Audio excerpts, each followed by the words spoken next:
Welcome back to Bay Area People as we take you inside the 200-member team that is the Contra Costa County Search and Rescue Group. Every member starts their journey in this team with over 60 hours of training at a search and rescue academy. And then within the team, there are smaller units with their own unique skill sets and specialties. One of those groups, the Canine Resource Unit. For the Canine Resource Team, it's not just about training the folks on two legs. So Cassie's been trained in a number of different disciplines.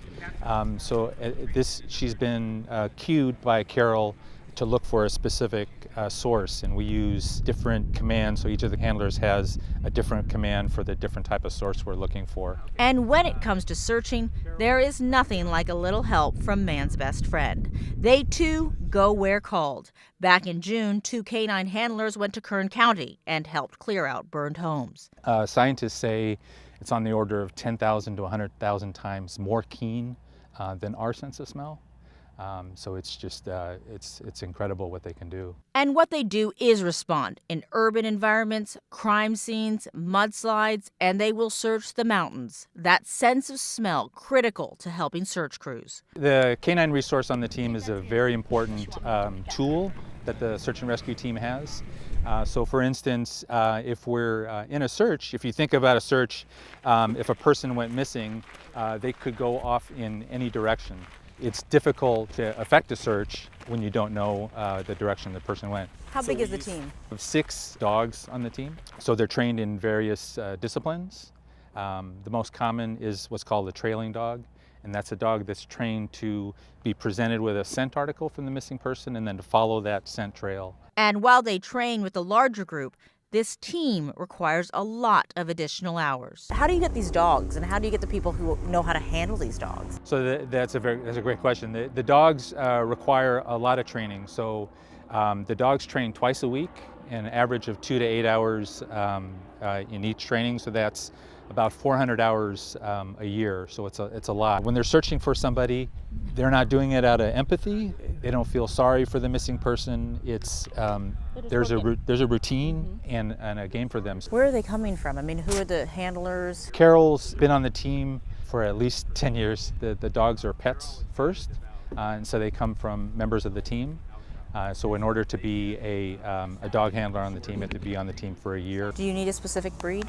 Not necessarily. All the dogs have sort of the mechanics of being able to be a search dog, but what makes the working breeds tend to be good search dogs because they can maintain that drive over an extended period of time and do long searches. So we have a lot of people that are interested, but the dogs have to be able to have those traits and skills to be a good search dog. Really, the handler's job is just to keep the dog motivated if they see signs that the dog is letting up, and or keep them safe. So if we're searching in an urban environment and we're working the streets, we have to be concerned about traffic and that kind of thing. When it comes to rescues, there are some places that are harder to get to than others, and difficult terrain can mean calling in a special group called the Mountain Rescue Group Resource. They can and they do respond anywhere in the state, in all seasons, all conditions, and all elevations. Tell me about your team then. So there's about 30 of us. We're a subset of the overall team. Our primary responsibility is for the citizens of Contra Costa County, but we're able to deploy to other counties that are more rural in California. A lot of the counties, say Butte County, Alpine County, they have smaller teams than we do, so when they have a missing person, they tend to exhaust their resources after the first day or two, and then they call down here to the Bay Area. And there's 3 teams here in the Bay Area that are certified by what's called the Mountain Rescue Association. So we get called up to those kind of remote area searches to help support the smaller counties when they exhaust their resources. How often does that happen? It really varies. There's been years where we only have 1 or 2 searches. There's been years where we have 15 or 20. This year, I believe we've had about 10 so far. Take us through your gear. Is this all paid for by individual members too? A lot of it is, so we kind of have 2 sets of gear.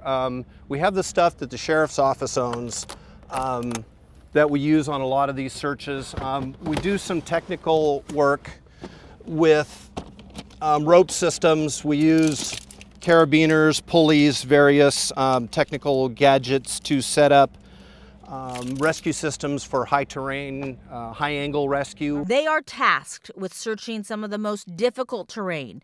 That sounds like a lot of training. It is a lot of training. It takes 1 to 2 years usually to do just the Type 1 portion of the search and rescue training. In March, 10 members were called to Placer County to help search for a missing ski instructor. Yeah, we do go into the snow. We've got a lot of specialized gear for going into the snow. We have an extra level of training, so of our 30 people, roughly half or so are also certified to go on snow searches. And I also have some of our snow gear because it's that time of year. Obviously, we have snowshoes, ice axe, snow shovel. These are called pickets. We use those to form anchor points in the snow if we need to set up a rope rescue system for getting somebody off a high angle snow slope. These are avalanche beacons, which you wear anytime you go into avalanche country. Back in May, they headed to Donner Summit to help search for a 23-year-old man and his dog. Both went missing on a hike.